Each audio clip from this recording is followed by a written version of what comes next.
صاحب کی زیر سرپرستی میں آج ہندوستان کے بہت سے ضلعوں سے پردیشوں سے آئے ہوئے عالم دین حضرات شیعوں کے حق حقوق، شیعوں کے وہ مسائل جو سماجک طور پہ، راجنیتک طور پہ، قانونی طور پہ جہاں پر شیعہ حضرات کی اندیکھی کر دی جاتی ہے، جہاں پہ محب اہل بیت علیہ السلام کی اندیکھی کر دی جاتی ہے، جہاں پر ہندوستان میں 5 کروڑ کی آبادی والی شیعہ قوم جو لگاتار دیش ہت کے لیے، سماج ہت کے لیے، ہندوستان کے عروج کے لیے، ہندوستان کی بقا کے لیے شانہ بشانہ ہندوستان کے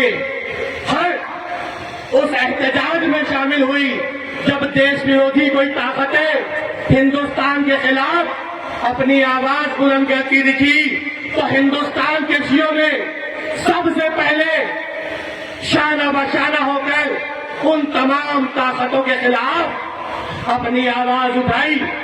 یہ بہادر شاہ ظفر کی زمین ہے، یہ نواب آصف الدولہ صاحب کی زمین ہے، یہ وہ زمین ہے جس نے قربانیاں دے کر ہندوستان کی آزادی میں اپنی اہم حصہ داری ثابت کی، اور ہندوستان کے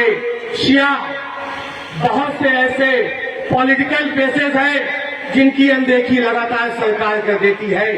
ہمارے ووٹ بینک کی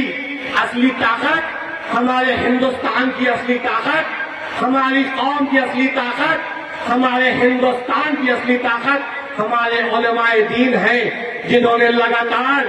حب الوطن من الایمان کی بات کی کہ وطن سے محبت ایمان کی نشانی ہے۔ آج وہی ہندوستان کے رہنما، ہماری شیعہ قوم کے رہنما مولانا سید کلب جواد نقوی صاحب کی آواز پہ لبیک یا حسین کی صدا کے ساتھ تمام شیعہ حضرات بیرون ملک سے بھی یہاں تشریف لا رہے ہیں، بیرون ضلع سے یہاں تشریف لا رہے ہیں، تمام ضلعوں سے عالم دین جمعہ جماعت تشریف لا رہے ہیں، اور جو مسئلے مسائل شیعہ قوم لگاتار روبرو ہوتی ہے، ان مسئلے مسائلوں کا حل کیا ہے، آج اس اسٹیج کی جانب سے سرکار تک بھی اپنی آواز پہنچانی ہے، اور یہ بتانا بھی ہے کہ ہندوستان کا شیعہ ہندوستان سے بے پناہ محبت بھی کرتا ہے، ہندوستان کا شیعہ ہندوستان کے لیے اپنی تن من دھن سے حاضر ہے۔ تو یہ شیعہ مہا سمیلن کو کامیاب کرنا تمام ہندوستان کے شیعوں کی ذمہ داری ہے۔ مولانا کلب جواد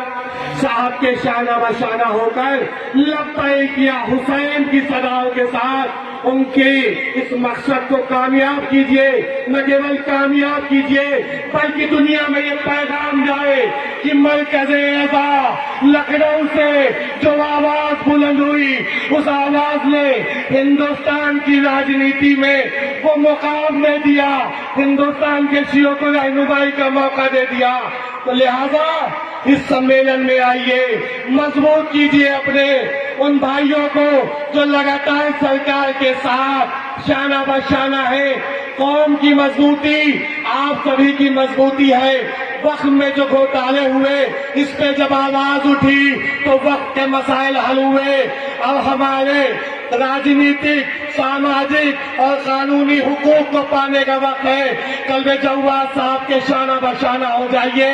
لبیک یا حسین کی صداؤں کے ساتھ پورا لکھنؤ گونجنا چاہیے کہ لکھنؤ کے شیعوں کو جب ایک منچ پہ لایا جاتا ہے تو آواز لکھنؤ سے لے کر سنسد بھون تک پہنچتی ہے۔ تو لبیک یا حسین کی صداؤں کا انتظار بڑا امام باڑا آپ کا بے صبری سے کر رہا ہے۔ لبیک یا حسین، لبیک یا حسین، لبیک یا حسین، والسلام۔